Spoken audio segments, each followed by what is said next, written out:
Neeraj imperial ఛానల్కి అందరికీ స్వాగతం. రాబోయే దసరా నవరాత్రి ఉత్సవాల్లో దుర్గాదేవిని స్తుతించాలనుకునే వారికి ఒక మంచి దుర్గా స్తుతిని అందజేయాలనే ఉద్దేశంతో మన ఛానల్ తరపున అందరి శుభాలను క్షేమాలను కోరుతూ శ్రీమద్ మహాభారతంలోని విరాట పర్వంలోని ధర్మరాజకృత దుర్గాస్తవాన్ని అందిస్తున్నాము. భక్తి శ్రద్ధలతో విని ఆ అమ్మవారి కరుణకు పాత్రులు కావాలని, ఆయురారోగ్య ఐశ్వర్యాలతో పాటు వంశాభివృద్ధిని కోరుతున్నాను. ఎలా అయితే అమ్మవారు పాండవులకు అభయమిచ్చి వాళ్లను మళ్ళీ రాజ్య పాలకులుగా చేసి భూమీషులుగా మంచి పేరు తెచ్చుకొని చిరాయువునిచ్చి చిరకీర్తినిచ్చిందో అమ్మవారు, ఆ విధంగా అందరికీ కూడా సకల విజయాలను ఇవ్వాలని కోరుతూ మనం ఇక స్తోత్రాన్ని ప్రారంభిద్దాం. పాండవులు 12 సంవత్సరాల వనవాసానంతరం 13వ సంవత్సరం అజ్ఞాతవాసం పూర్తి చేయదలిచి విరాట నగరంలో ప్రవేశించాలనుకున్నారు. ముందుగా ధర్మరాజు విరాట నగరంలో ప్రవేశించాడు.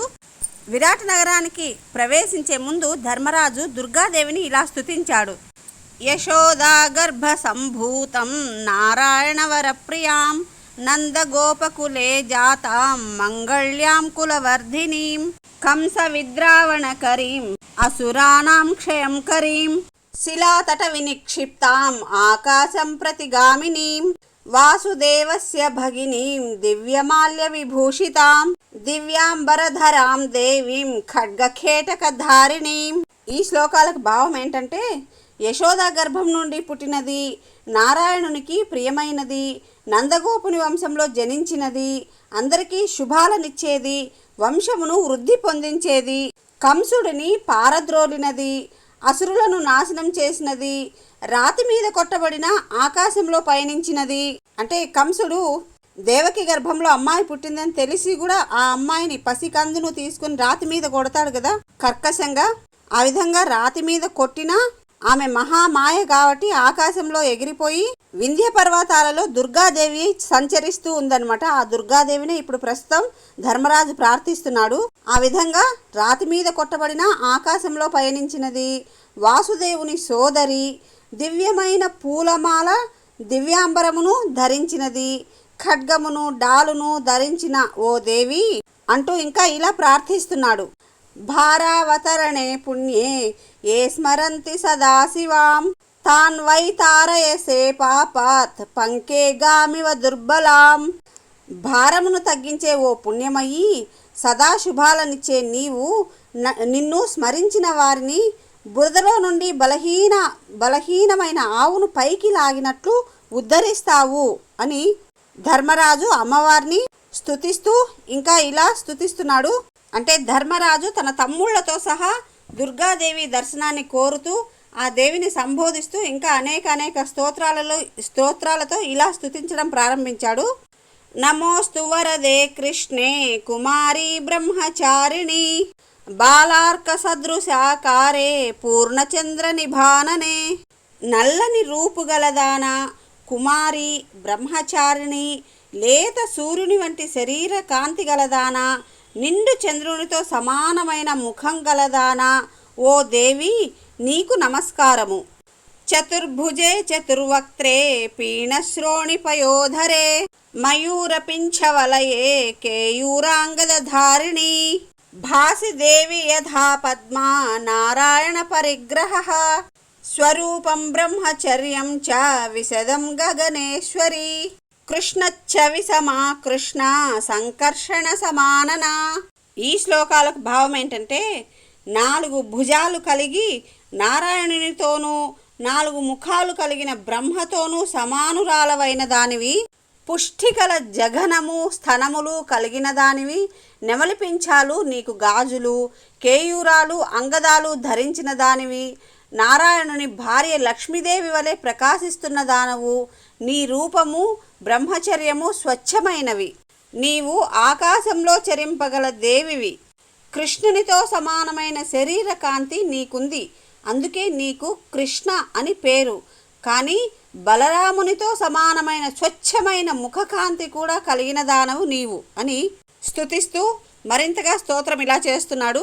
బిభ్రతి విపులౌ బాహు శక్రధ్వజ సముచ్రయౌ పాత్రీ చ పంకజీ ఘంటీ స్త్రీ విశుద్ధా చ యా భువి పాశం ధనుర్మహాచక్రం వివిధాని ఆయుధాని చ కుండలాభ్యాం సుపూర్ణాభ్యాం కర్ణాభ్యాం చ విభూషిత. అంటే వర అభయముద్రలు దాల్చి ఎత్తైన నీ విశాల బాహువులు ఇంద్రధ్వజ సమానములై ఉంటాయి.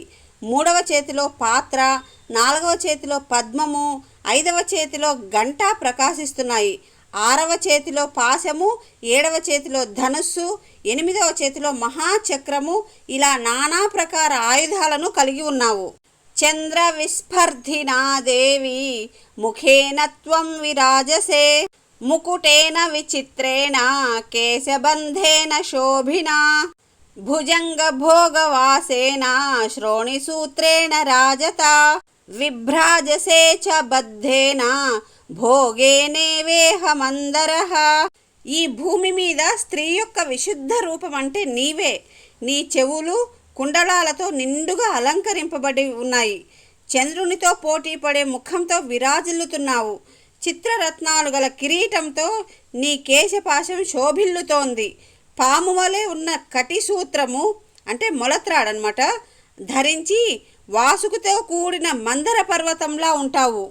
ధ్వజేన సిఖిపించానాం ఉచ్ఛ్రితేన విరాజసే కౌమారం వ్రతమాస్థాయ త్రిదివం పావితం త్వయా తేన త్వం స్తూయసే దేవి త్రిదశైః పూజ్యసే అపి చ త్రైలోక్య రక్షణార్థాయ మహిషాసురనాశిని ప్రసన్నా మే సురశ్రేష్ఠే దయాం కురు శివాభవ.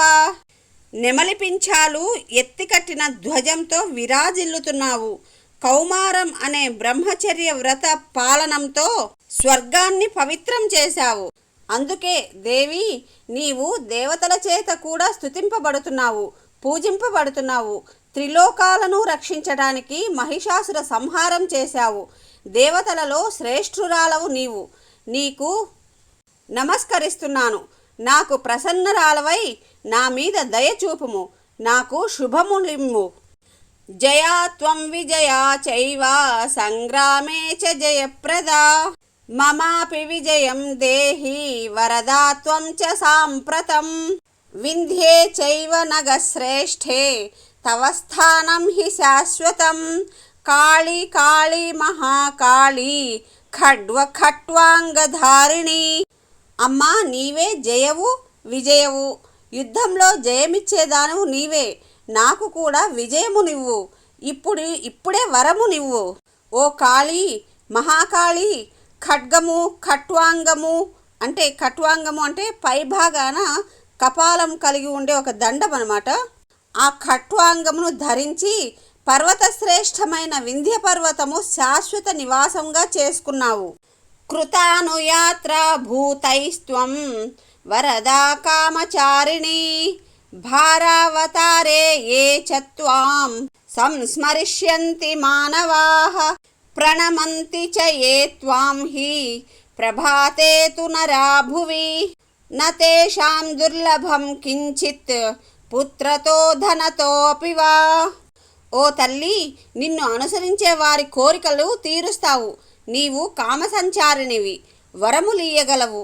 తమ ఆపదల భారం తీరటానికి నిన్ను సంస్మరించే వారికి, ఉదయమే నీకు నమస్కరించే వారికి పుత్రుల విషయంలో కానీ ధనం విషయంలో కానీ దుర్లభం అనేది ఏదీ లేదు.